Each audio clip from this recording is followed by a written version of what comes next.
Eh, Solamente para precisar, el próximo viernes tendríamos la segunda práctica, ¿ok? Que vendría todo lo que son centrales termoeléctricas y gas natural.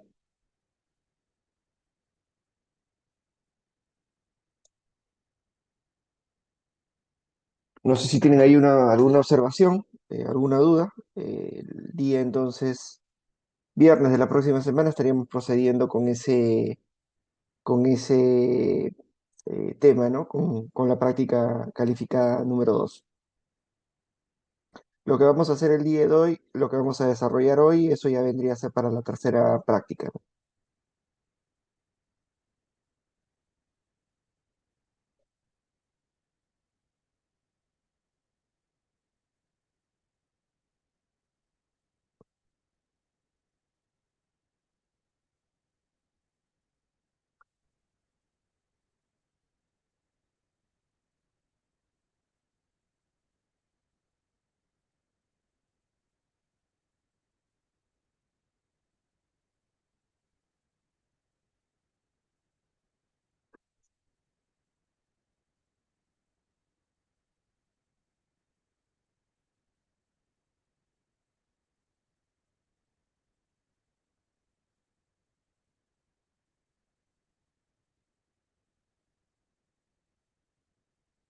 Bueno, empezamos entonces. ¿Me avisa si se puede ver la pantalla?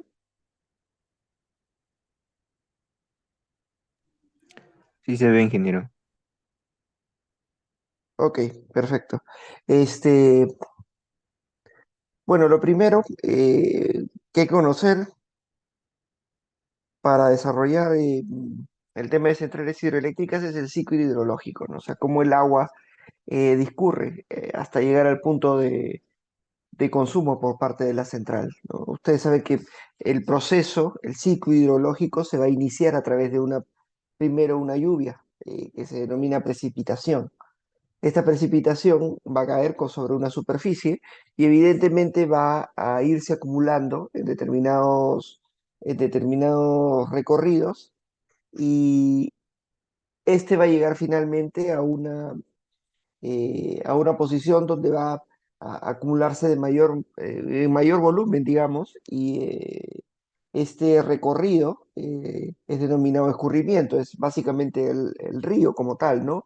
O el caudal que va acumulándose y que va alimentando un río cuando hay una precipitación, ¿no? Cuando ustedes ven que ahí llueve mucho, para las personas que sean de provincias, ¿no? Cuando llueve mucho, el agua, digamos, empieza a acumularse en unos determinados recorridos, en unos determinados puntos que son una especie de pequeños ríos y van hacia el río mismo para alimentarlo, ¿no?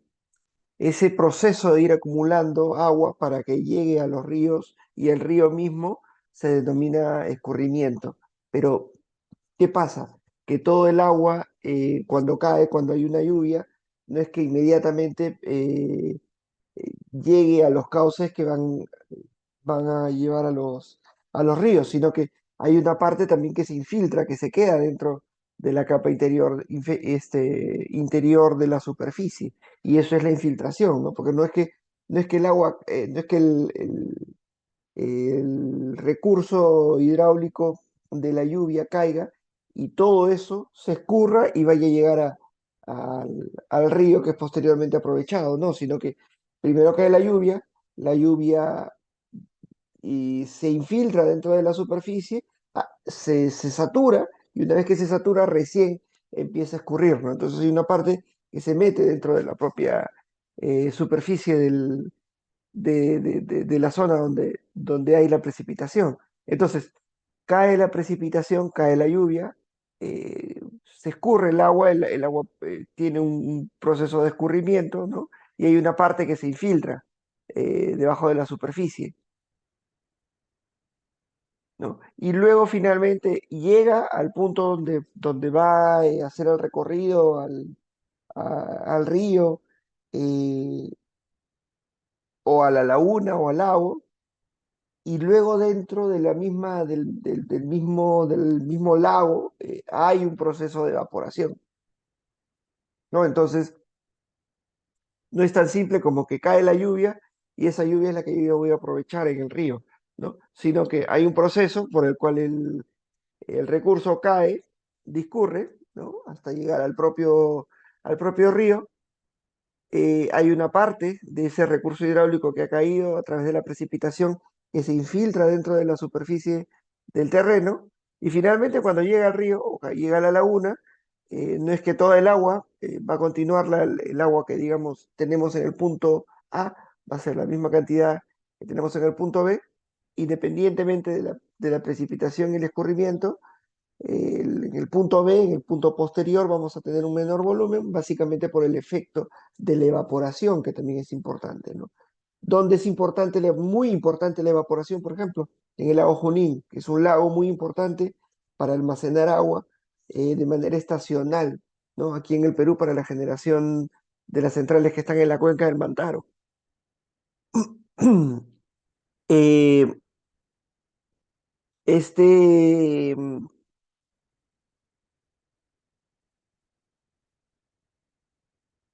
perdón, este lago tiene un gran espejo de agua, ¿no? No es un lago pequeño, no es un lago profundo, mejor dicho, sino es un lago que tiene un espejo de agua muy importante.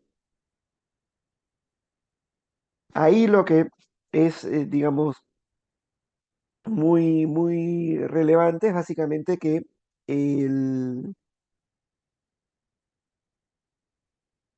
el espejo de agua, la superficie del lago es tan grande que esto hace de que la evaporación también sea significativa, ¿no? Entonces, de todo lo que hablamos, la ecuación que explica el ciclo del agua vendría a ser que la precipitación, la lluvia que cae sobre la superficie, una determinada cuenca, ¿no? Es igual al escurrimiento, que es el recurso que va a ir alimentando los ríos y el recurso que está en el propio río. Además, más la infiltración, que es el agua, el recurso hidráulico que se queda debajo de la superficie donde cae la lluvia, más la evaporación, ¿no? Esa es la ecuación completa de la,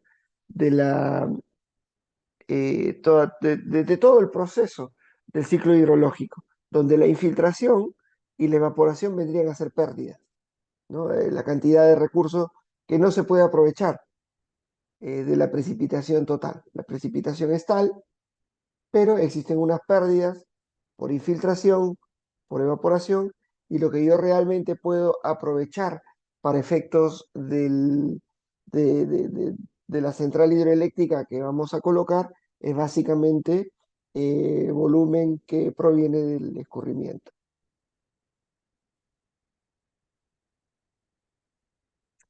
Eh, y hay un tema que es muy importante tanto para centrales hidroeléctricas, solares y eólicas, ¿no? Que es la medición del recurso primario.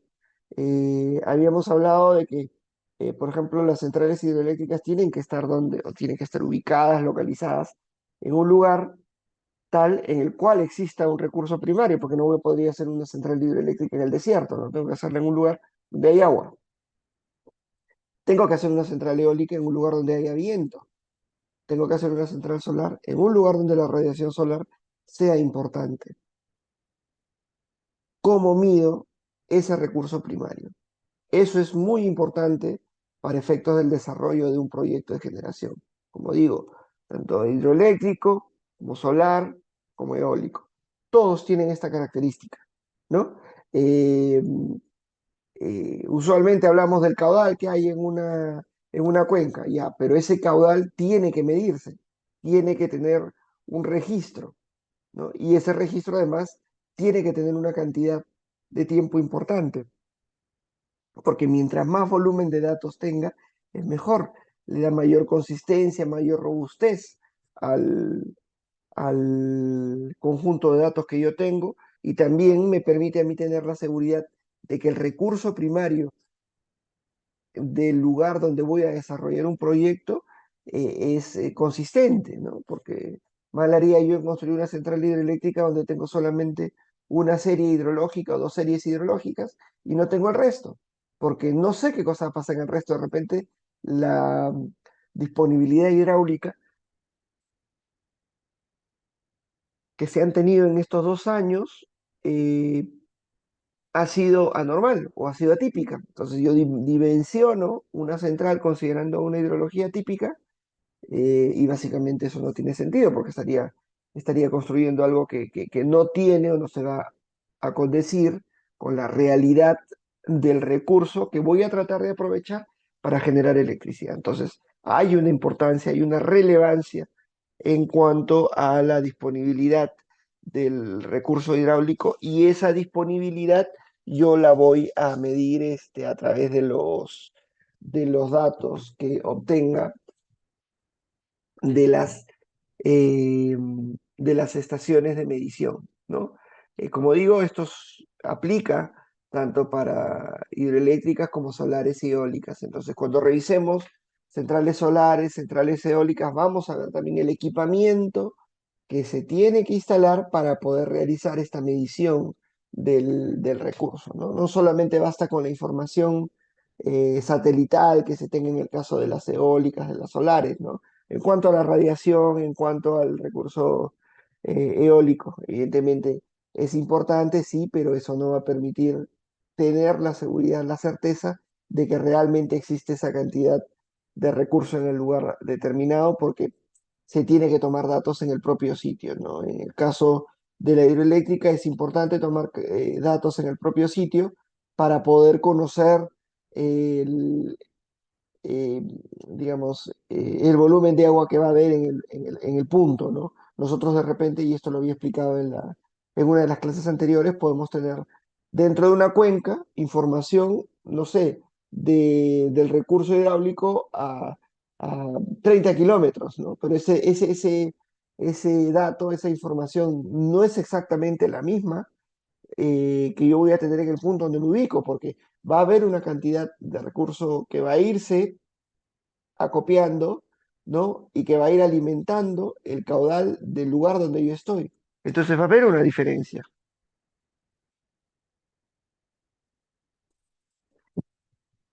Va a haber una diferencia con respecto a lo que yo voy a tener en el punto de generación, ¿no?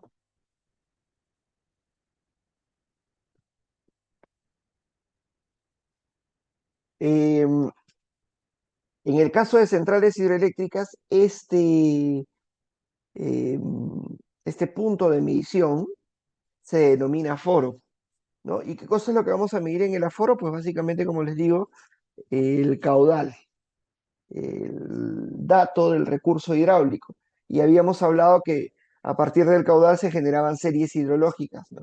El caudal en realidad se está monitoreando, se puede monitorear de manera permanente, ¿no? Luego se sacan promedios horarios, diarios, mensuales, ¿no? Un promedio mensual no te va a dar la referencia de cuántos son los picos o los máximos que podemos tener durante una hora, 2 horas, porque estos picos pueden elevarse muchísimo. No, debido a la caída de huaicos, debido a los deslizamientos que puedan haber en la zona de sierra. Entonces, nosotros tenemos que tener información de ese punto de cuenca donde vamos a instalar la central y para eso se tienen que instalar estos aforos, ¿no? Antes de que se realice una inversión en una central hidroeléctrica, por ejemplo, deberían tomarse datos de 4, 5, 10 años anteriores para poder tener información, digamos, un poco de información del sitio y realizar los cálculos matemáticos que nos permitan relacionar esta información real del lugar donde estoy con otra información que pueda tener más tiempo, ¿no? Mayor información, mayores cantidades de datos y encontrar un relacionamiento que pueda permitirnos a nosotros confirmar que el recurso en un determinado punto sea pues lo suficiente como para poder construir una central, ¿no? O sea, yo podría tener de repente en la cuenca del río Guayar, ¿no? Información en un punto tal cercano a el inicio del río, ¿no? A Cerro de Pasco, la zona de Aguaitía, ahí Huánuco, ¿no? Podría tener información de esto, pero yo la central la voy a construir mucho más abajo, ya en la selva, en la selva baja o de repente, no sé, o sea, selva alta tienen que ser las centrales, ¿no? Mucho más abajo. Entonces, una información que yo pueda tener finalizando Cerro de Pasco no me va a servir para algo que voy a construir, no sé, en la parte de selva alta de Pucallpa, ¿no? De Ucayali, perdón. Entonces, no me va a servir esa información, o en todo caso, sí me va a servir, pero tiene que procesarse. Y tiene que haber un cálculo que me permita relacionar la información histórica. De repente, en Cerro de Pasco puedo tener 80 series hidrológicas. Tengo datos de 80 años, bacán. Pero esa información no la puedo usar directamente para una central que voy a construir en Huánuco, en Huánuco. Entonces, ¿qué cosa es lo que tengo que hacer? Tengo que hacer un cálculo matemático que me permita relacionar la información de ambos puntos, ¿no? A ver, permítanme para poder mostrarles un mapa.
A ver, acá está.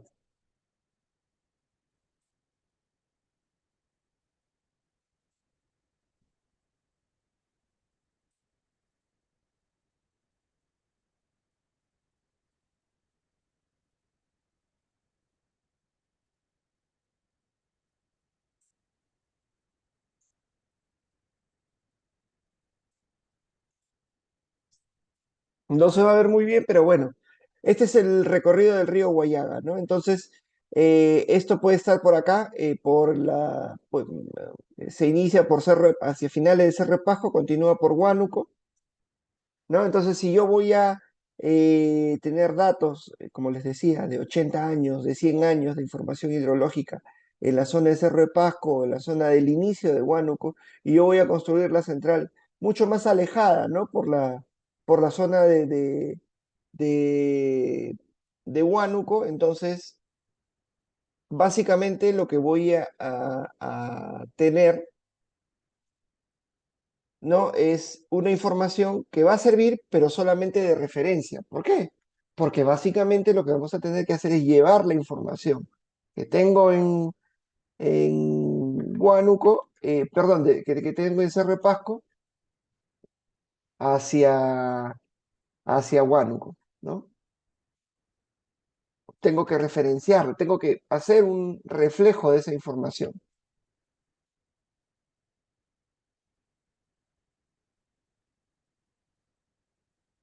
No, o sea, la data que puedo tomar aquí en Pasco, me puede servir para explicar parte de lo que está pasando en Huánuco, pero tiene que haber un reflejo de esa data, ¿no? Y esa construcción matemática se tiene que hacer ¿con qué? Con la información que se pueda recolectar en Pasco, con información histórica que se haya tomado en Huánuco.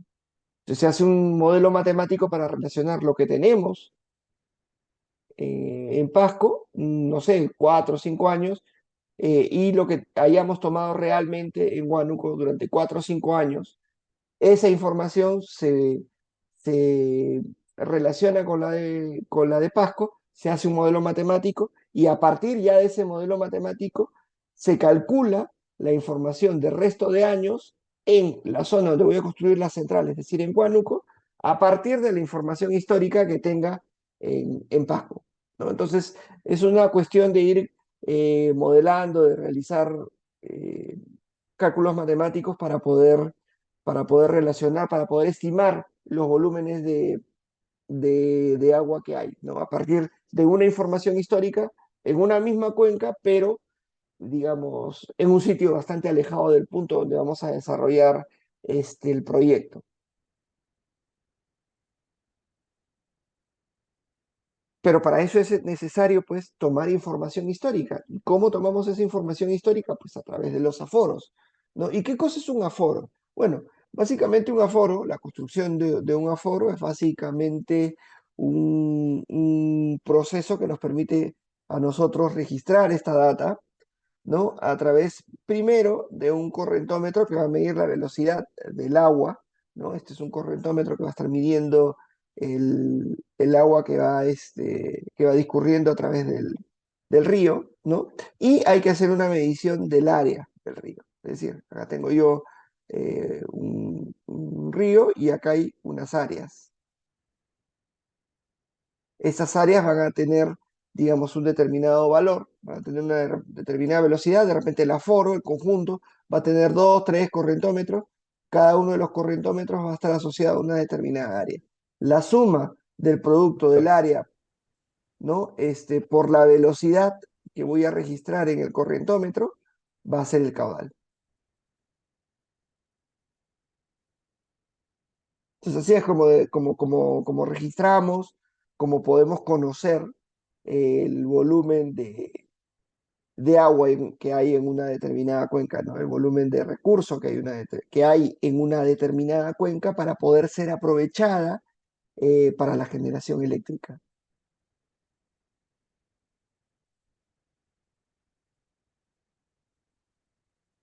¿no? Entonces así es como se realiza el proceso de medido de la cuenca, así es como se instalan estos equipos y luego estos equipos pueden tener también un registro interno o esa información las van a mandar a algún módem y del módem se manda directamente a través de algún chip, ¿no? Al sistema celular y luego llega pues a una base de datos, a una computadora donde se va almacenando el dato, ¿no? Ahora el dato puede tener, como digo yo, una estampa pues de cada segundo, o sea, cada segundo yo puedo ir tomando la data, cuánto es la velocidad, el área ya la tengo, pues una constante, ¿no? Y voy multiplicando simplemente, voy acumulando información. Eh, También puedo sacar información cada hora, ¿no? También más o menos tendría una cantidad de data. Esa data la voy lanzando y se va almacenando, ¿no? Y luego ya con esa data de carácter horario ya voy sacando promedio. Puedo sacar el promedio diario, puedo sacar el promedio mensual y tengo un volumen real de, de cuánto es digamos, la cantidad de recurso hidráulico de caudal que voy a tener en la zona, ¿no? Con esa información es que voy a construir las matrices de, de caudales que se mostraron anteriormente en las clases previas, ¿no? Que son estas matrices. Ahí tenemos, esta ya es una matriz de carácter mensual, pero para Profesor, poder, tu sí, pantalla está congelada. perdón,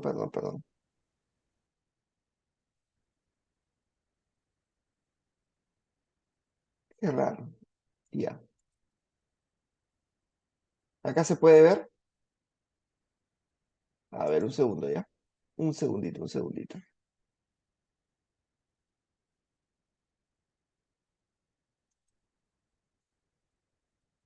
Ya. Como les decía, no sé si han visto esto. Esto es el correntómetro y este es el proceso de medición eh, del corte del área del río, ¿no? De donde vamos a nosotros a realizar la medición del área para poder determinar el caudal, ¿no? Como les decía, pueden haber varias áreas asociadas a diversos correntómetros. La suma del producto del área por la respectiva velocidad que se registra con el correntómetro va a ser la que me da el caudal total, ¿no? Este es el correntómetro, este es el medido, la medición del área, ¿no? Con toda esta información que yo voy a ir acumulando de carácter diaria, yo voy a poder sacar promedios eh, mensuales, anuales, ¿no? En realidad la información yo la puedo eh, registrar de manera horaria o de cada minuto, ¿no? Puedo registrar información cada segundo, lo cual no tendría mucho sentido porque no hay mucha diferencia entre segundos y más lo que voy a hacer es acumular data que después no voy a poder manejar porque va a ser demasiado volumen de información. Pues es más probable que yo lo que termine haciendo es tomando datos cada minuto, puede ser, ¿no? Con esa información cada minuto voy a tener información de datos, de datos horarios, ¿no? Saco el promedio de cada minuto, tengo un dato horario, y con ese dato horario ya puedo sacar promedios diarios o puedo sacar promedios mensuales. Ahora, lo cierto es que también de repente el dato cada minuto no es muy relevante, de repente vale la pena solamente tomar información cada hora, tomamos información cada hora, ¿no? Y con esa información horaria ya sacamos datos de carácter diario como promedio, ¿no? Promedios diarios o promedios mensuales. Y con esa información de promedios mensuales es que calculamos que realizamos estas matrices, ¿no? Realizamos la construcción de estas matrices de datos, donde tenemos información de los caudales a lo largo del tiempo, ¿no? Entonces ustedes pueden imaginarse la cantidad de datos que se han tomado para poder construir esta matriz, si es que es información real, ¿no? Eh, si es información que solamente tiene carácter eh, matemático, es decir, es información que se ha tomado en un punto, ¿no? En un punto de la cuenca, pero que no corresponde al punto donde tenemos la central, se ha hecho un ejercicio matemático para llegar a esto. Lo que sí es que ha habido una medición detrás, ¿no? Ha habido una medición detrás y luego de esa medición detrás se llega a em, este valor, ¿no? Ya sea a través de un proceso matemático o directamente de la medición. Lo que también hay que tomar en cuenta es que existen dos tipos de caudales, no sé si están acá. ¿No? ¿Dónde está? Existe el caudal naturalizado y el caudal regulado.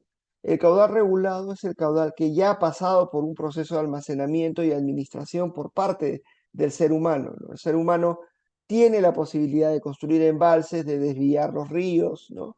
Y esto implica que ya hay un caudal, digamos, que el caudal que registramos en una cuenca, ¿no? Ya ha sido, de cierta manera, administrado por el hombre. Entonces, lo que nosotros vamos a registrar va a ser información que contiene las decisiones del hombre para decidir sobre el caudal en la cuenca, ¿no?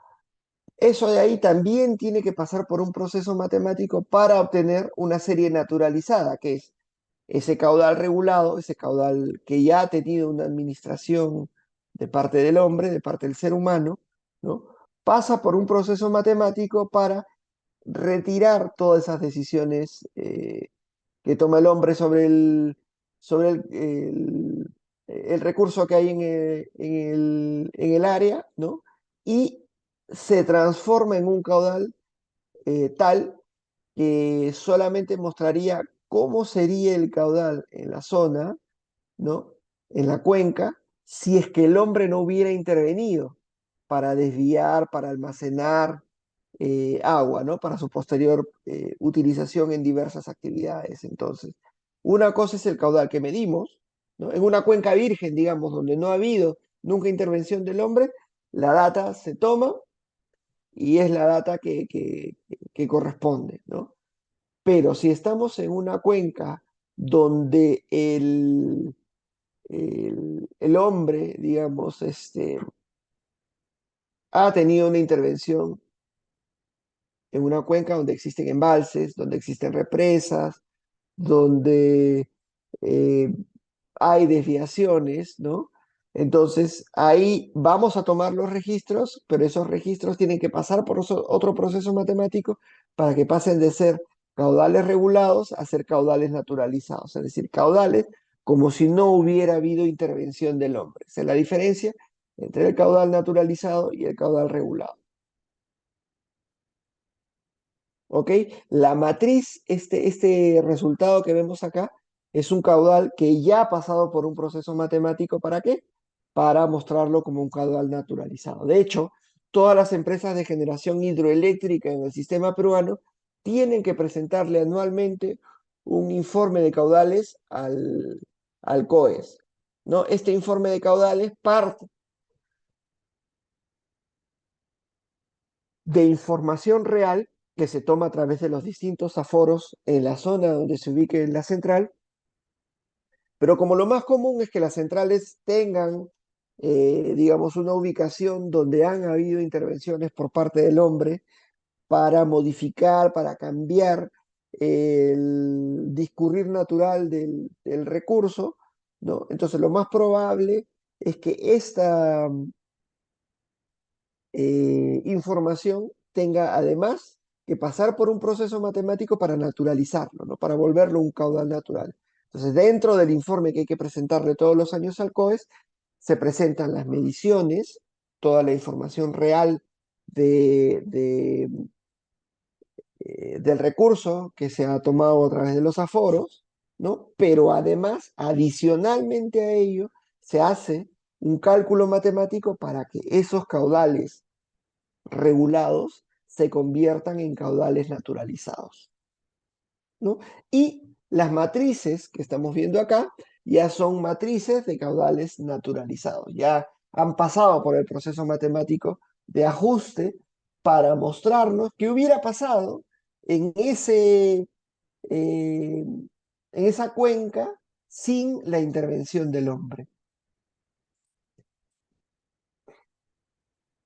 Entonces no es tan sencillo como que nosotros tomamos información directamente en la cuenca. Lo podemos hacer si no hay intervención del hombre a través de todo de todo su recorrido, ¿no? Pero si hay una intervención de parte del hombre, entonces eso tiene que pasar por un proceso de ajuste todavía.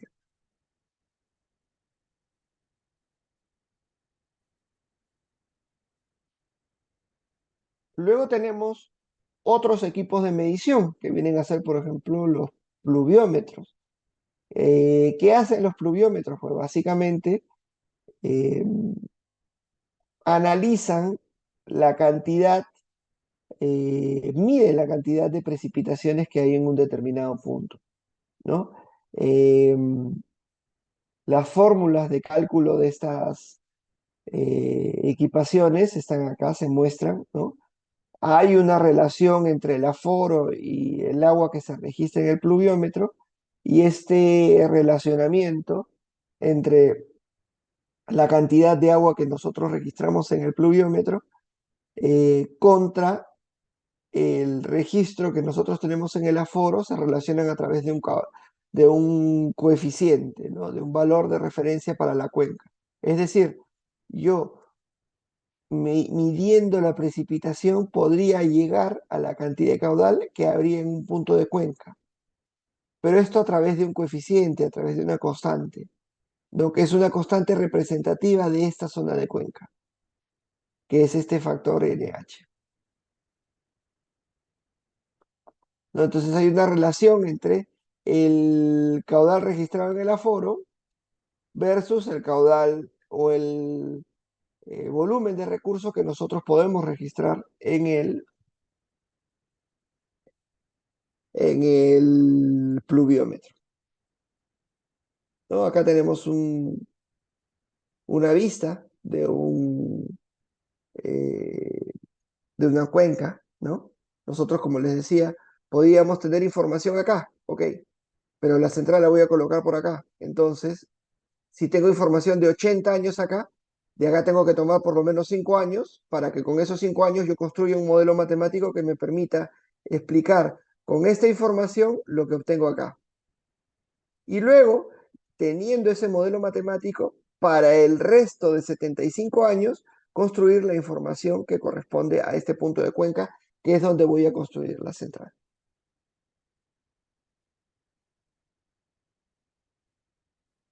¿Ok? Acá hay un par de ejemplitos, ¿no?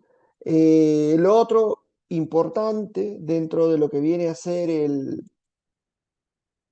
eh, lo que viene a ser todo el tema de la generación hidroeléctrica es el concepto de caudal ecológico, ¿no? Y es un caudal del cual ya les hice un primer acercamiento en clases previas y está referido básicamente a la cantidad mínima de recurso hidráulico que tiene que estar eh, recorriendo la cuenca para mantener las condiciones ecológicas y ambientales y sociales sin que éstas se afecten. Es decir, yo no puedo secar una cuenca, no hay forma.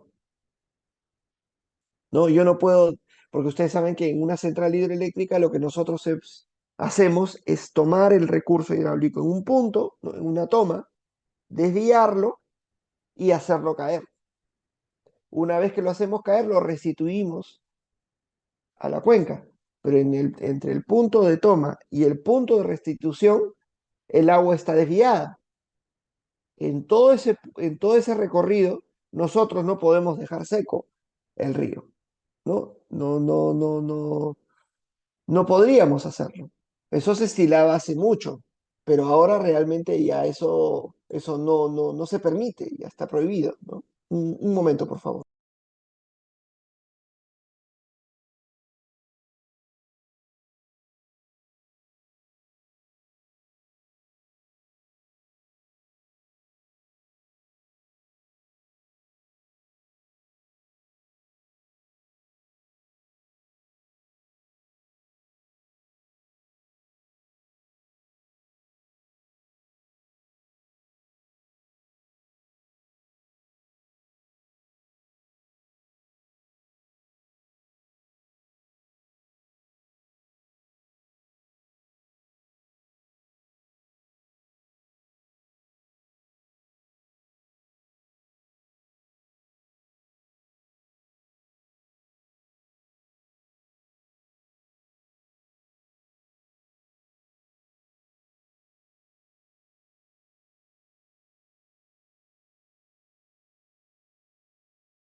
Y de hecho, nosotros lo que podemos apreciar también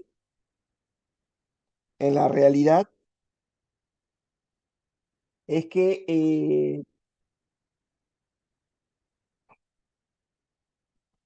en la realidad lo que también se puede apreciar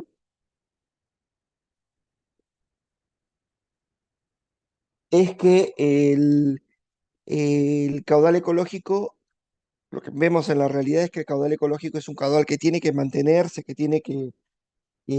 tenerse disponible de manera permanente en la cuenca, eh, y hay continuamente fiscalizaciones para poder verificar de que esto está siendo así, ¿no?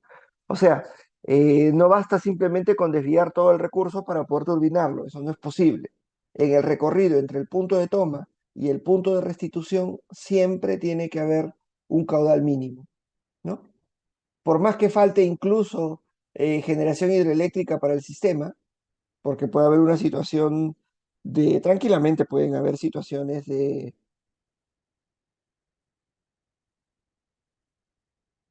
de racionamiento de diverso tipo, de diversa índole que podría afectar al sistema eléctrico. Independientemente de eso, nosotros no podemos consumir para generación eléctrica, no podemos desviar, porque no hay consumo en realidad en una central hidroeléctrica, ¿no? No podemos desviar el volumen el volumen de agua que haya en una central eh, que haya en una cuenca, ¿no? Totalmente para poder generar electricidad en una central hidroeléctrica. Siempre tiene que haber un mínimo, este, un mínimo de caudal en esa zona de recorrido que nosotros, digamos, no aprovechamos, porque esa zona, ese recorrido, digamos, ya correspondería al equivalente o estaría en paralelo con el recorrido del recurso para nuestra central, ¿no? Ese caudal ecológico es un caudal que, como les decía, trata de mantener el hábitat de la zona, ¿no? Entre el punto de toma y el punto de restitución, ¿no? Trata de preservar el paisaje, ¿no? Trata también de mantener las condiciones para los seres humanos que están ubicados en la zona, porque pueden también estarse realizando actividades económicas en la zona y se requiere un mínimo de caudal, ¿no? Entonces, eso también implica de que el caudal ecológico no solamente es ecológico, también, sino también social, ¿no? Y como vamos a ver más adelante, esto nos lleva, o sea, el aspecto social, el aspecto de relacionamiento con las comunidades, también nos lleva a que tengamos que tener otros embalses de repente adicionales al embalse principal, ¿no? Eso lo vamos a ver más adelante. No sé si tienen alguna pregunta hasta acá.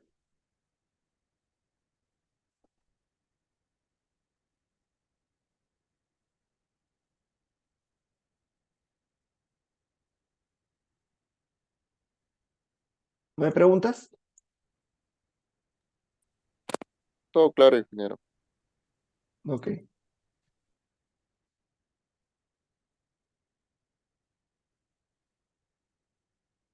ok, gracias. Un segundo.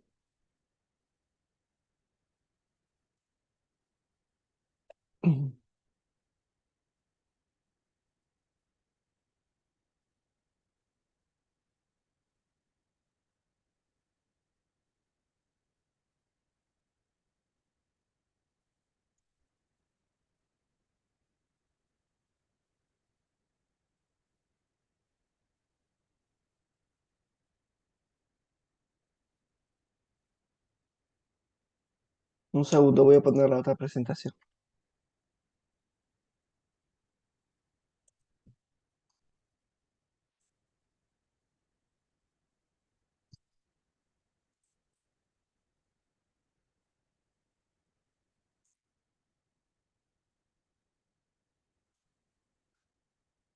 Ok, entonces lo siguiente es conocer las partes constitutivas de una central hidroeléctrica, ¿no? Ya hemos hablado de toda la información del recurso, que es la información que necesitamos, digamos, para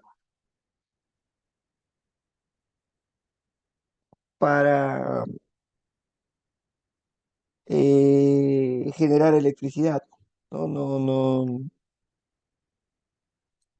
No solamente eh, tenemos que tener la instalación, sino también debemos tener el recurso hidráulico para poder generar la electricidad que pretendemos.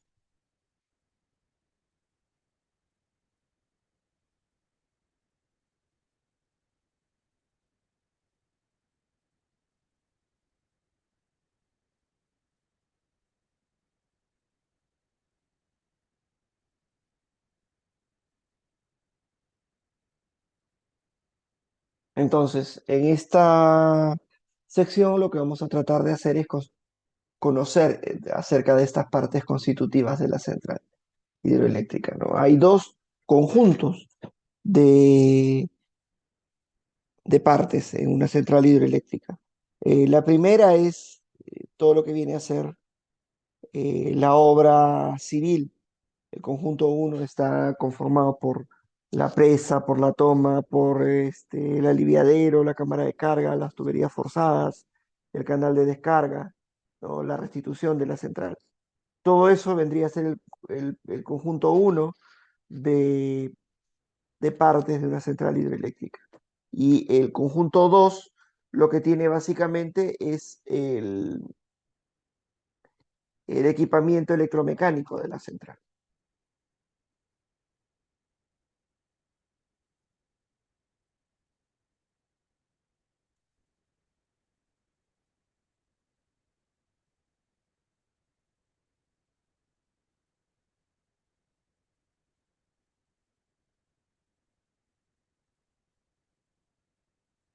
Un momento.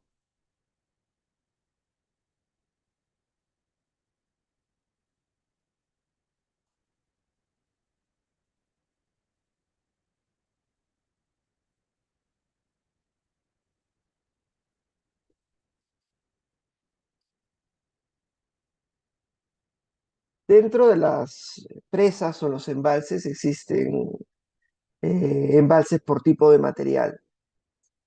O sea, en realidad podemos diferenciar los tipos de presas o de embalses. Bueno, el embalse es todo, ¿no? La presa es el punto que está cerrando el, el embalse en sí mismo, ¿no? Eh, a ver, existen varias maneras de clasificar a las presas. Una de ellas es por el tipo de material, otra es por el tipo de configuración y otra por el tipo de uso.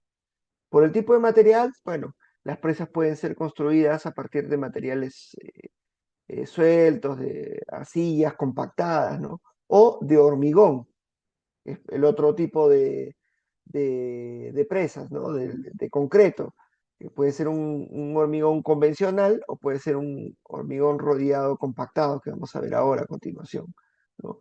Cuando hablamos de configuración, hablamos de presas de gravedad, de contrafuertes, de bóveda, que es básicamente por la forma que tenga la construcción del embalse, ¿no? Y por otro lado tenemos las presas por uso, que son las convencionales o son las de compensación, ¿no? Que es la que vamos a hablar, que tienen más una función social. La presa de hormigón típica es esta, ¿no?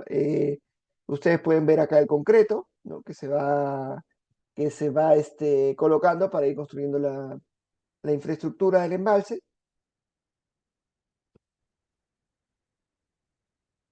Acá tenemos una presa de materiales sueltos, de núcleo de arcilla, ¿no? Son otros materiales que también se utilizan para la construcción de embalses. Y dentro de las presas de hormigón existen el hormigón clásico, ¿no? Que es el concreto que conocemos tal cual, y otro que es un hormigón rodillado compactado, ¿no? Que es el hormigón que se va echando y que a través de unos rodillos, una maquinaria de rodillos, se va pasando el rodillo para compactarlo, ¿no? Para darle mayor, eh, mayor fuerza, mayor robustez. O sea, no solamente se tira el concreto, no, no solamente se coloca sobre la superficie, sino que además se compacta a través de unos rodillos, a través de unos equipos, ¿no? Unos rodillos que se utilizan para poder compactarlo.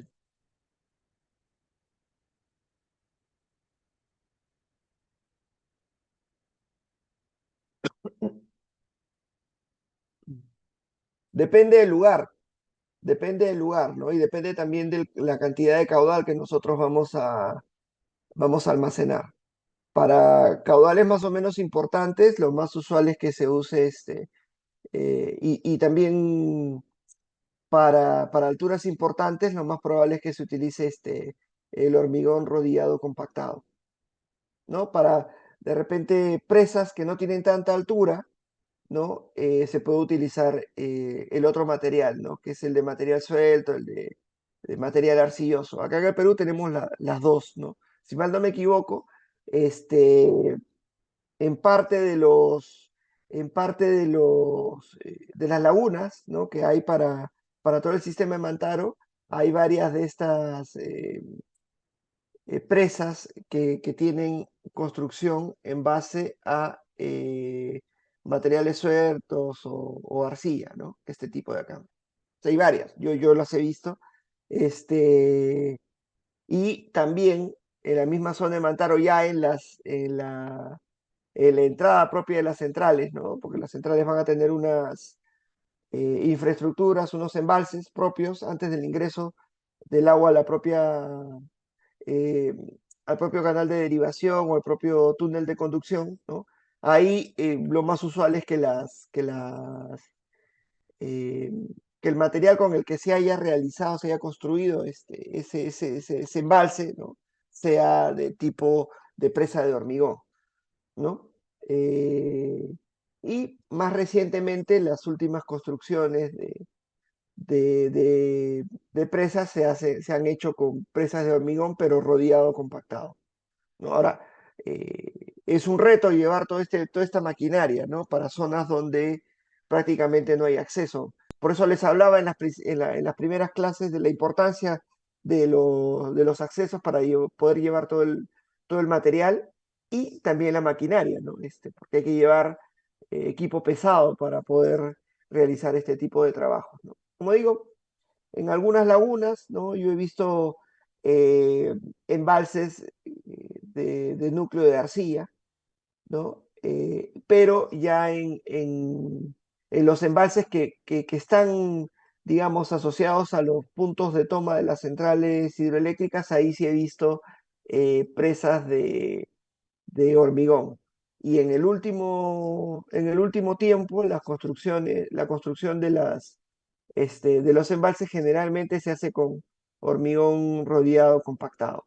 Ahora, evidentemente, la construcción de un embalse no va a pasar por un ingeniero electricista, va a pasar por un ingeniero civil. Él es el que va a recomendar, de acuerdo a las características de la cantidad de agua que pretendemos almacenar, de la altura que vamos a tener, de los caudales que usualmente se dan en la zona, un determinado tipo de presa, ¿no?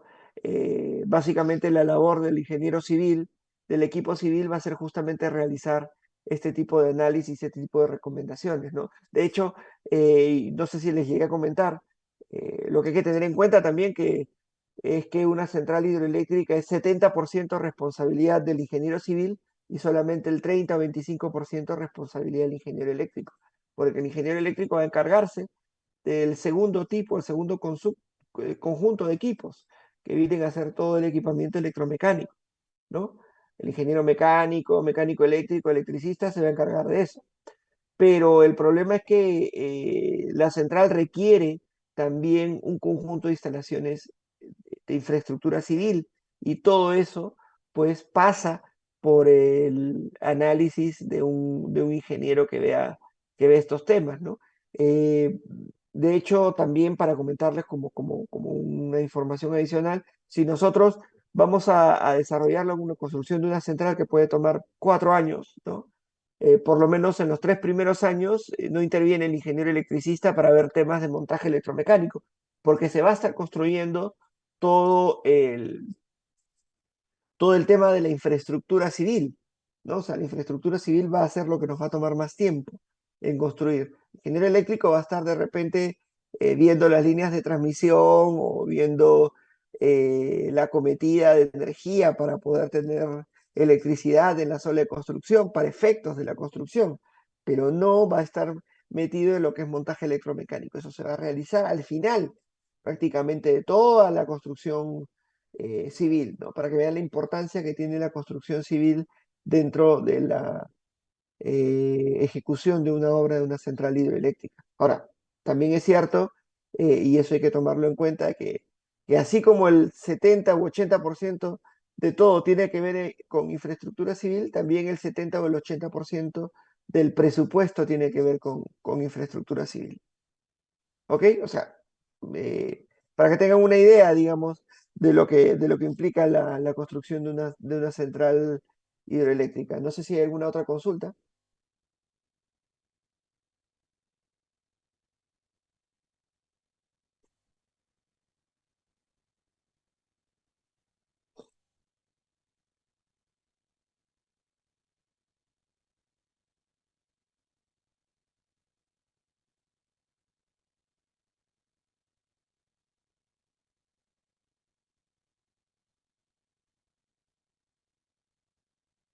Mira, yo siempre he visto centrales que utilicen generadores síncronos. O sea, de repente por ahí hay, eso habría que ver también el tema de costos y todo ello, ¿no? Pero generalmente son generadores síncronos. Además, el hecho de que sean síncronos nos permite también aprovechar la inercia de las máquinas, ¿no? Una de las grandes complicaciones que hay con las centrales eólicas es básicamente que son generadores asíncronos. Entonces tiene que haber un proceso para rectificar, para poder realizar, para poner la onda, digamos, en 60 Hz con todas las características que tiene que tener, ¿no? Pero en el proceso de pasar por un inversor, ¿no? El problema es que se pierde inercia, ¿no? En cambio, en el caso de una central síncrona directamente, de una central con generador síncrono directamente, eso es lo que ocurre.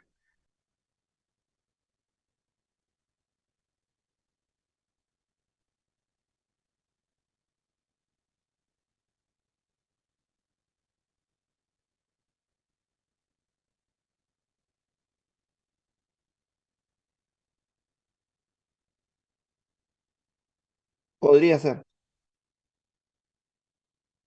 podría ser. Pero para grandes centrales hidroeléctricas eso no pasa.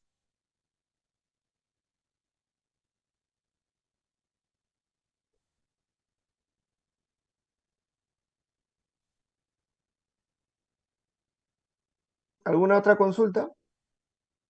¿No? Si no hubiera, a ver, continuamos. Eh, por tipo de configuración, bueno, tenemos las presas de gravedad, ¿no? Que son estas de acá, que son las que tienen mayor cantidad, si ustedes pueden ver, de material, ¿no? De hormigón o de material arcilloso, ¿no? Son, digamos, el tipo de configuración para grandes volúmenes de agua. Tenemos las presas de contrafuerte, ¿no? Que son estas para volúmenes menores, ¿no? Nos permite, en cierta manera, ahorrar material constructivo. Tenemos las presas de bóveda, también que nos permiten ahorrar material para la construcción, y presas de bóvedas múltiples, ¿no? Que son similares a estas, pero varias, y también nos permiten ahorrar material. Si se dan cuenta, el uso más intensivo del material se da en este tipo de presas. Pero este tipo de presas se utilizan para grandes volúmenes de agua. Y finalmente tenemos las presas de compensación. ¿Qué cosa es una presa de compensación? Nosotros usualmente tenemos presas convencionales, ¿no? Que van a almacenar agua para utilizarse en un determinado momento en que lo pida el operador del sistema, ¿no? El operador del sistema al final es el que va a decidir cuándo es que se va a turbinar eh, el agua, cuándo es que se va a producir hidroelectricidad, ¿no? No es una decisión propia del generador, el generador no despacha, no se autodespacha, no se autoopera, ¿no? Él sigue órdenes. Entonces, en una presa convencional se almacena el agua para que en el momento en que lo pida el operador, ¿no? Este, el generador pueda tener el recurso hidráulico para producir electricidad, ¿no? Entonces, una presa convencional es esta. Se coloca aguas arriba de la central misma y suelta el agua cuando la requiere el operador del sistema, cuando le da la orden al generador. Y ahí se produce, ¿no? ¿Qué es lo que pasa? Que la generación hidroeléctrica generalmente en una época de estiaje se va a dar en la punta, ¿no? En la noche es que nos van a decir, oye, opera.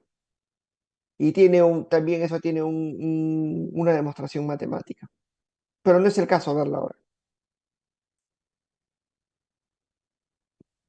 Eh, ¿Qué es lo que ocurre? Lo que ocurre es que en la noche que soltamos el agua para producir electricidad, Si nosotros tenemos un poblado aguas abajo, ¿no? Que utilice el agua pues para agricultura, el poblado no lo va a usar de noche, lo tiene que usar de día, ¿no? Entonces, sin ningún tipo de infraestructura, el uso natural de la infraestructura del embalse convencional va a ser que llegue un caudal de 10 metros cúbicos por segundo, se almacena, con lo que ya se ha almacenado anteriormente, podemos entregarle a la central 20 metros cúbicos por segundo, se genera y salen 20 metros cúbicos por segundo. Es lo primero, ¿no? Esa es digamos, ese es el caso normal, común y corriente, ¿ya? Pero la gente que está ubicada, los pobladores que pueden estar ubicados aguas abajo de nuestra central, y ven que el uso del agua se da fundamentalmente en la noche, van a protestar, porque ellos requieren el agua durante el día, ¿no? Entonces, ¿qué hacemos? Bueno, lo que hacemos es básicamente construir otro embalse. Entonces, por eso es que hay otro tipo de embalse, que es el embalse de compensación. ¿Y qué hace este embalse de compensación? Bueno, en la hora de punta que se produce la electricidad en la central, ¿no? Está llegando un caudal de 10. Se almacena, o mejor dicho, se pasa ese caudal de 10 y con el caudal, el recurso que ya tenemos acá almacenado en el embalse, podemos entregarle 20 a la central. Ese recurso se turbina y se produce la electricidad de 20 metros cúbicos por segundo. Se sueltan los 20 metros cúbicos por segundo y se almacenan nuevamente en el caudal, en el embalse de compensación, ¿no? O sea, en lugar de que esto siga su recorrido, ¿no? Se almacena en otro embalse. Solamente se suelta el caudal ecológico, ¿no? Que puede ser de 1 metro cúbico por segundo, se suelta.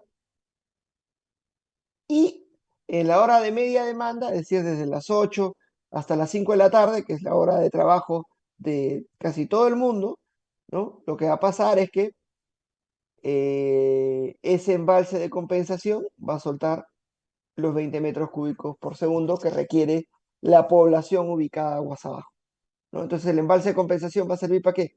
Para poder almacenar agua, porque vamos a turbinar en la noche, eso es lo que siempre va a ocurrir, turbinamos en la noche, almacenamos el agua en el embalse de compensación y soltamos al día siguiente, en horas de trabajo de los pobladores, ya el recurso con el volumen requerido aguas abajo, ¿no? Entonces, digamos, el embalse de compensación es una infraestructura que ha ido surgiendo a lo largo del tiempo y que ahora se va haciendo cada vez más necesaria, ¿no? Porque al haber tanta gente, hay siempre actividades económicas que puedan ocurrir o puedan ejecutarse aguas abajo de la central, ¿no? Entonces, los pobladores no van a estar eh, muy de acuerdo eh,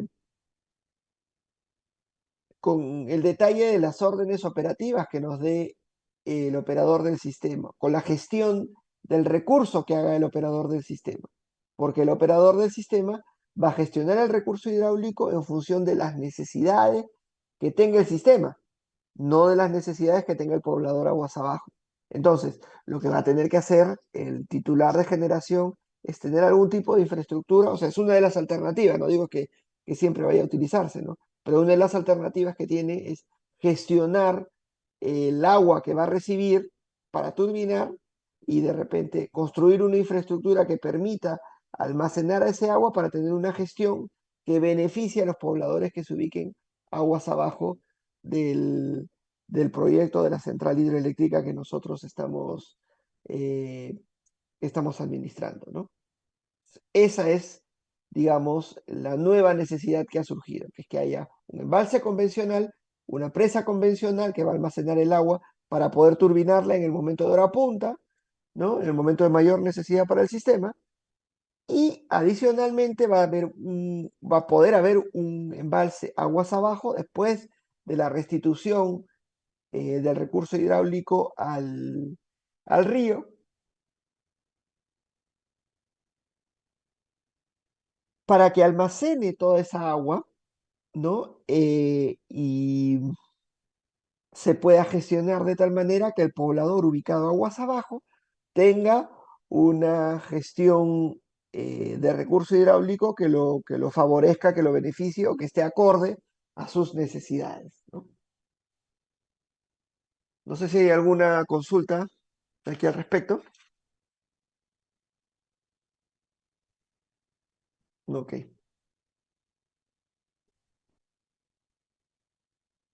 Entonces, un embalse de compensación, ¿qué va a permitir? Va a permitir reducir las fluctuaciones de caudal debido a la operación del embalse en horas de punta.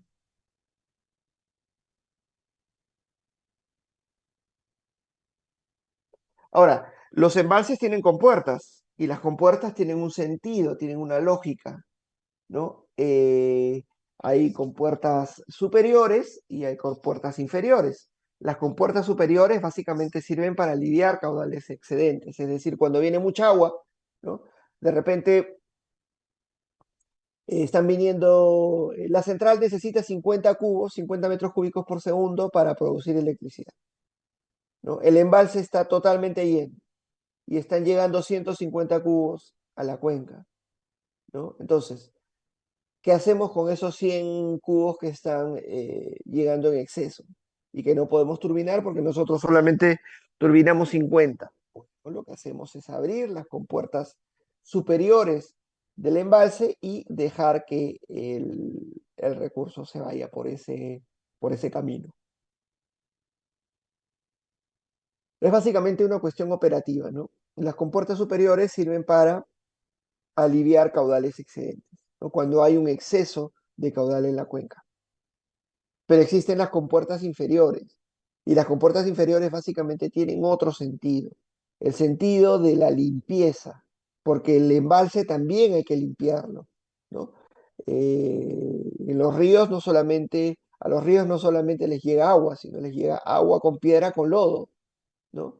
Y ese lodo y esas piedras son suciedad que hay que limpiar, porque si no se va reduciendo la capacidad de almacenamiento del embalse, ¿no? El embalse, si es que no se realizan limpiezas del embalse, va a ir perdiendo capacidad de almacenamiento con el consiguiente perjuicio para, para, para el sistema, ¿no? Porque el sistema es el que se va a ver perjudicado por esta situación de menor capacidad de almacenamiento.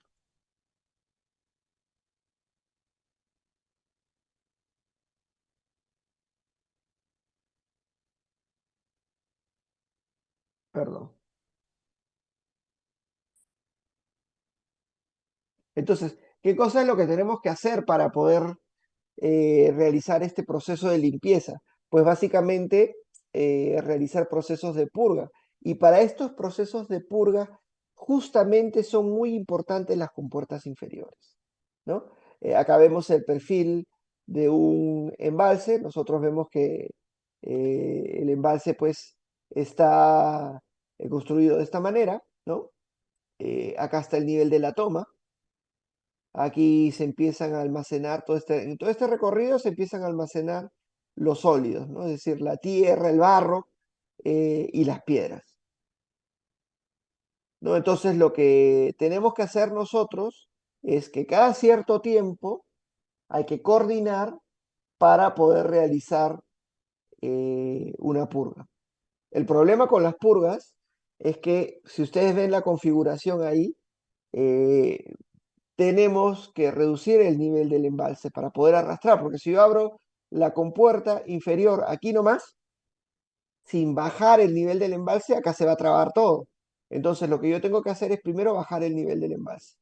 Bajar al nivel del embalse tanto que va a estar por debajo del nivel de toma. Es decir, voy a tener que indisponer la central de manera absoluta. No voy a poder generar electricidad durante este proceso de purga. Bajo el nivel del caudal, bajo el nivel, perdón, del embalse tal que el nivel de toma esté por arriba, ¿no? Una vez que está por arriba, dejamos discurrir el agua y el agua tiene que venir con tanta fuerza que se pueda llevar, pueda arrastrar todas las piedras todo el barro, toda la tierra que se ha quedado almacenada. ¿Y por dónde sale? Por las compuertas inferiores. Las compuertas inferiores sirven para efectos de hacer procesos de purga, de limpieza, ¿no? Pero si se dan cuenta, estos trabajos de purga, estas intervenciones de purga, no se pueden hacer en cualquier momento, porque como les digo, tiene que venir con mucha fuerza el agua. El problema es que tampoco se puede hacer en un momento en el cual pues esté iniciándose la avenida, porque en los momentos en donde el agua viene con mucha fuerza es básicamente los periodos de avenida. Pero si lo hacemos al principio de la avenida, tenemos el riesgo de que hagamos la purga, luego caiga un huaico y el huaico trae piedras, barro, lodo y otra vez se ensucia el embalse. Entonces, ¿en qué momento tiene que realizarse la purga? El periodo de avenida, pero al finalizar el periodo de avenida. ¿Por qué? Porque el periodo de avenida es un periodo en el cual hay muchos deslizamientos, hay muchos huaicos, y estos huaicos traen justamente piedras, lodos, sólidos. Pero lo que tenemos que hacer es esperar que esté a punto de terminar el periodo de avenida y al finalizar ese periodo de avenida, o muy próximo a finalizar, realizar el proceso de purga. ¿Cómo hacemos ese proceso de purga? Bueno, bajamos el nivel del embalse, ¿no? Por debajo incluso del nivel de toma, y dejamos que el agua que viene con mucha fuerza, viene un caudal muy importante, arrastre todo lo que está en la superficie del embalse, ¿no? Acá. ¿Por dónde va a salir toda esa suciedad, ¿no? Ese material que le quita capacidad de almacenamiento al embalse? Por las compuertas inferiores. Y de ahí la importancia de las compuertas inferiores, ¿no? ¿Cuándo se pueden hacer estas purgas? Bueno, en grandes centrales hidroeléctricas, ¿no? Las purgas se van a hacer anualmente o bianual o trianual, ¿no? No podemos tampoco extender mucho el periodo entre purgas porque esto implica que el material que va quedando en la parte inferior, ¿no? Va compactándose también y se va solidificando y es muy difícil de sacarlo, ¿no? De hecho, cuando las compuertas inferiores no se abren por mucho tiempo, terminan compactándose, terminan solidificándose y ya no se pueden abrir. ¿No? Y eso es muy peligroso. Entonces, tienen que realizarse procesos de purga. Ahora, hay una diferencia entre grandes centrales y centrales más pequeñas, ¿no? En grandes centrales estamos hablando de grandes volúmenes de agua. En centrales más pequeñas, de repente estamos hablando de menores volúmenes y pueden hacerse pequeños procesos de mini purgas, ¿no? Entre comillas, de carácter mensual, de carácter semestral, ¿no? Pero cuando estamos hablando de grandes centrales hidroeléctricas y donde el proceso de purga implica que la central salga fuera de servicio, entonces este es un proceso que tiene que realizarse con mucho cuidado, ¿no? ¿Por qué? Porque la central va a salir fuera de servicio. Vamos a tener indispuesto una cantidad muy importante de generación hidroeléctrica, ¿no? En el caso, por ejemplo, de la central Mantaro, cuando programa sus purgas, las programa para las 2 primeras semanas del mes de marzo, ¿no? Está próximo ya a terminar el periodo de avenida. Entonces, las 2 primeras semanas del mes de marzo generalmente está indispuesta la central del Mantaro porque se está realizando un proceso de purga de todos los sólidos que hay en el embalse que está aguas arriba de la central, ¿no? Ahora, ese material sale por las compuertas inferiores y queda depositado en todo el recorrido. Pero aguas abajo de la central del Mantaro, de las centrales del Mantaro, hay otra central, que es la central Cerro del Águila. Entonces la central Cerro del Águila tiene que esperar a que se realice el proceso de purga de la central Mantaro, ¿no? O del embalse de la central, de las centrales de Mantaro, para poder recién iniciar su proceso de purga. Porque si lo hace antes, con la purga de Mantaro, lo que va a pasar es que va a quedarse con material que ensucia el embalse, ¿no? Entonces, primero lo realiza Mantaro, central que está aguas arriba, ¿no? Las 2 primeras semanas de marzo y las subsiguientes semanas de marzo, ¿no? La central Cerro del Águila hace otra purga de su embalse, ¿no? Entonces, a finales ya de marzo, las dos centrales han purgado sus embalses y ya han recuperado la capacidad de almacenamiento de sus presas, ¿no? No sé si hay alguna duda hasta ahí. Luego, este tipo de trabajo, sobre todo en grandes centrales hidroeléctricas, tiene que hacerse en coordinación permanente con el operador del sistema, ¿no? Porque el operador del sistema va a tener que tomar en cuenta que se van a realizar trabajos que van a indisponer un volumen muy importante de generación hidroeléctrica, ¿no? De generación de base, sobre todo en el periodo de avenida, porque en el periodo de estiaje, como les he dicho, las centrales hidroeléctricas operan de punta, pero en el periodo de avenida hay tanta agua que las centrales operan permanentemente durante todo el tiempo,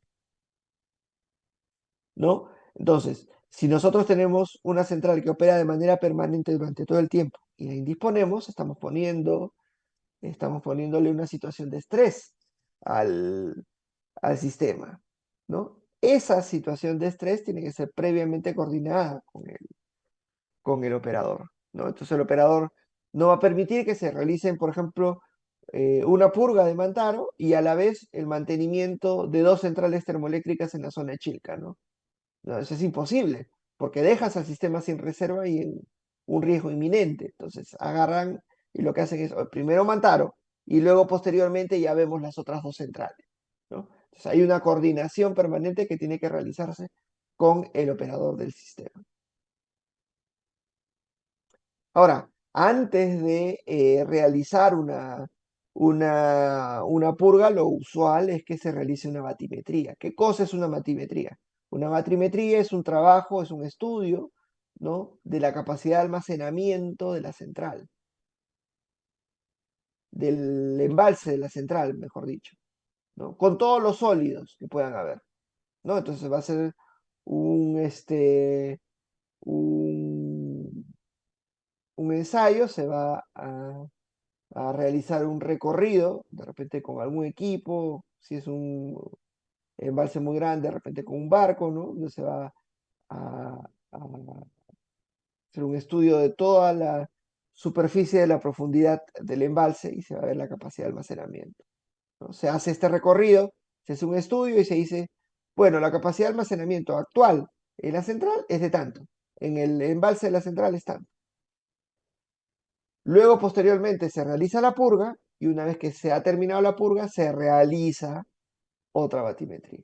Entonces, esta segunda batimetría te va a decir la capacidad de almacenamiento de la central ya no es de 100, es de 200 hectómetros, por decir un número, ¿no? Ok, entonces, ha habido un incremento, ¿por qué? Justamente por el proceso de purga, el proceso de limpieza del embalse. Ok, entonces, se realizan sondas, se utilizan sondas, se realizan recorridos en la superficie con estos equipos para poder monitorear, digamos, la parte inferior de la superficie del embalse, ¿no? Como ustedes pueden ver acá, se lanzan sondas o se hace ahí mismo un recorrido, ¿no? Con ultrasonido, con diversas alternativas, ¿no? La idea es tratar de poder realizar esta verificación que nos muestre cómo está el relieve del fondo del embalse, ¿no? Sí, hay equipos especiales que simplemente se les hace recorrer la superficie del embalse, ¿no? Y ellos con ultrasonido van viendo cómo está la superficie. Pero hay un previo, un antes y un después. El antes es para ver cómo partimos, previa a la purga, y luego posteriormente hay una nueva batimetría para ver cómo quedamos después del proceso de purga, ¿no? Entonces, digamos, hay todo un proceso que nos permite a nosotros ver la capacidad de almacenamiento de la presa antes y después. Es importante que esto se realice, es una buena práctica para poder mantener informado sobre todo al operador del sistema de la capacidad útil que tiene nuestro embalse, ¿no? Porque nosotros tenemos que ir como generadores informando cada cierto tiempo de la capacidad del embalse, pero la capacidad del embalse no es constante en el tiempo, ¿no? Porque tú puedes tener ahí la construcción de la presa, pero si los periodos de avenida previo ha caído mucho sólido de suspensión, mucha piedra, mucho lodo, ¿no? Lo que va a pasar es que vas a perder capacidad de almacenamiento. Entonces, tan pronto haces tu purga, realizas tu batimetría y esa batimetría te va a permitir identificar nuevamente un nuevo valor de capacidad de almacenamiento en la central. Y ahora, esto es muy importante, ¿ya? Porque el hecho de tener un embalse nos permite a nosotros tener una capacidad de almacenamiento. Y esa capacidad de almacenamiento, como hemos visto, ¿no? En la práctica, ¿no? Nos permite a nosotros saber, identificar, eh, nos permite, en todo caso, guardar agua para nuestro cálculo matemático para la determinación de la potencia firme, ¿no? El embalse tiene una capacidad de almacenamiento. Si esa capacidad de almacenamiento se reduce, lo que puede pasar es que eso puede afectar el cálculo de la potencia firme. Y a nosotros, parte de la remuneración que recibimos es por potencia. Entonces, si el embalse reduce su capacidad de almacenamiento, probablemente vaya una reducción de la potencia firme de la central, y una reducción de la potencia firme de la central implica menores ingresos, ¿no? Entonces, es muy relevante mantener la capacidad de almacenamiento del embalse, no solamente para fines operativos, para que pueda ser aprovechado por el operador del sistema para almacenar agua, para poder producir electricidad en el momento que haya mayor necesidad, sobre todo en las épocas de estiaje, ¿no? Sino eh, también para poder mantener una remuneración adecuada por parte del operador de la central, ¿no? No solamente cuando hablamos de centrales hablamos de un servicio público, hablamos de un servicio público, pero a la vez de un negocio, ¿no? Y como negocio tiene que tener sus ingresos. Si sus ingresos se van reduciendo, hay que hacer lo posible para que recuperen a como estaban antes del, de todo este proceso de avenida, ¿no? El proceso, todo el tiempo, toda la estacionalidad de avenida es complicada para los embalses, porque como digo, llenan los embalses de, de piedras, de sólidos, y todo esto pues implica todo esto implica pues una reducción de capacidad de almacenamiento, ¿no? Que es clave para los ingresos. ¿Ok? No sé si tienen alguna otra pregunta.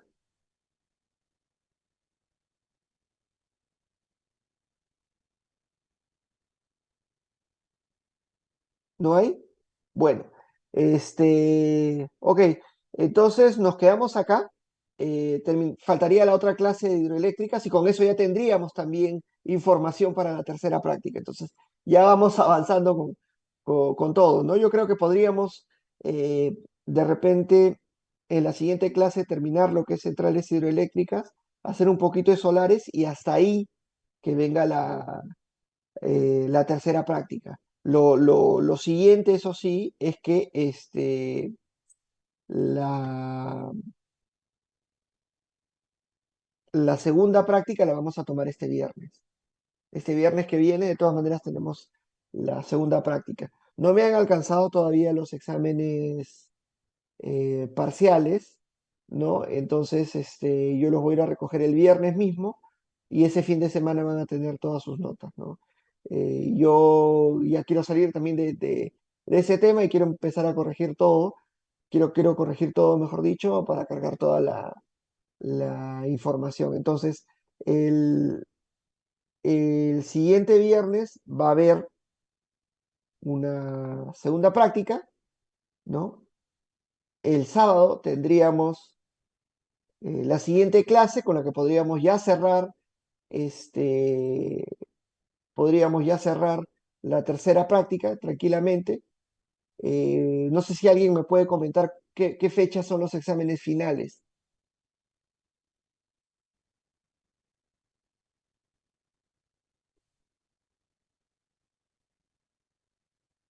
pero más o menos es en el mes de julio, ¿no? Julio. Ya, entonces no hay necesidad de apurarnos tanto. Lo que podemos hacer en todo caso es ir viendo algunos tópicos adicionales de generación distribuida, desarrollar un poco más también cada uno de los temas, ¿no? Para poder tener mayor información, mayores detalles, ¿no? De repente nos va a dar tiempo para poder hacer también centrales de biomasa. Entonces, vamos a ver cómo estructuramos eso. Ya, tengamos la segunda práctica ahora este viernes. La clase del sábado va a ser normal y en función de lo que avancemos vamos a ir viendo. Ya no quisiera tampoco apurar tanto el curso porque en realidad estamos, creo, yendo bien. Y creo que la posibilidad de hacer tanto teoría como práctica permite pues tener un abanico de un mayor tiempo para poder desarrollar un mayor volumen de temas, ¿no? Que no se pueden ver en otras situaciones. Ok, entonces dejamos hasta acá el curso, la clase y continuamos el próximo sábado. El viernes tomamos la segunda práctica y quedamos ya con la mitad de las notas que deberíamos tener hacia estas fechas. ¿Ok? Muchísimas gracias y buen fin de semana. Hasta luego, ingeniero. Hasta luego, gracias.